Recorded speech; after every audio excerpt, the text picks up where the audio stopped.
Hello, my name is Kejuana Beneby, and I am a fashion designer and artist extraordinaire.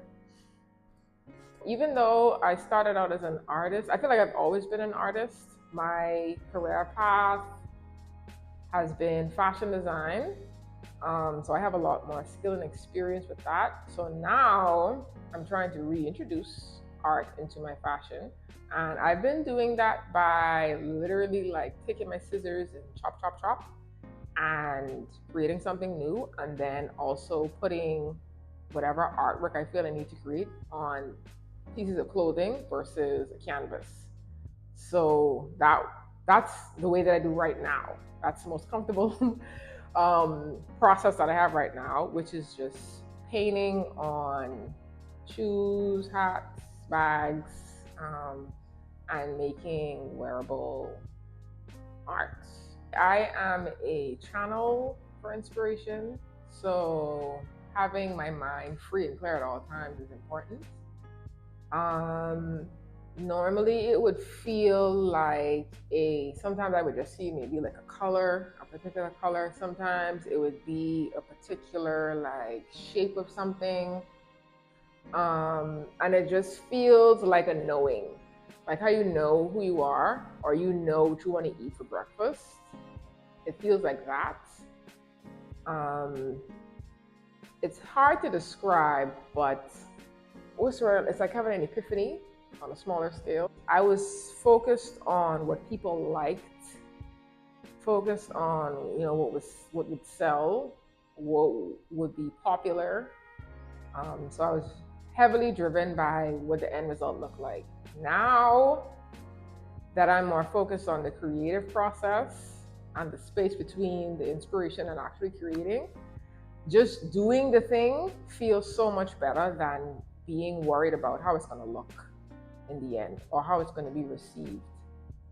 So for me, just focusing on, maybe just mixing paint or maybe just gluing this thing or maybe just drawing this thing, what that feels like versus what the end feels like feels so much more organic and a lot less pressure for it to be good or sellable. A lot of my life was spent behind a mask. A lot of people are masking who they really are, and that's something that I did. I decided to make it as intentional as possible to be who I am. And that requires a certain level of radical acceptance of myself, even the pieces and parts of me that I don't like. But I understand that if I'm able to accept myself, then other people, not that it matters, but other people will do as well.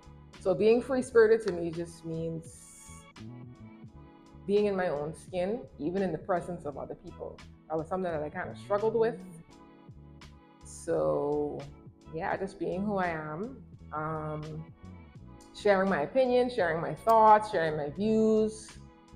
That's what being free-spirited means to me. I'm a little bit of a loner, not really a loner, but I stay at home. Everything that I have is at home. And I'm trying to break out of that because I understand how important community is. And it's something that I recognize as a part of my life that's kind of missing. I'm okay with being by myself, but it's good to be in good company. It's good to be in the midst of other creatives. They inspire you, they encourage you, they push you.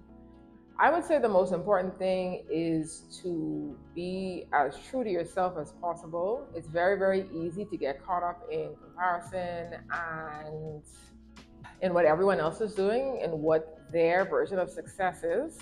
I would say if there's a crazy idea, if there's a crazy design, make it. Regardless of if it hasn't been done or people feel like it's not going to be marketable or whatever the case may be, I would say make it all. Do it all, don't hold back.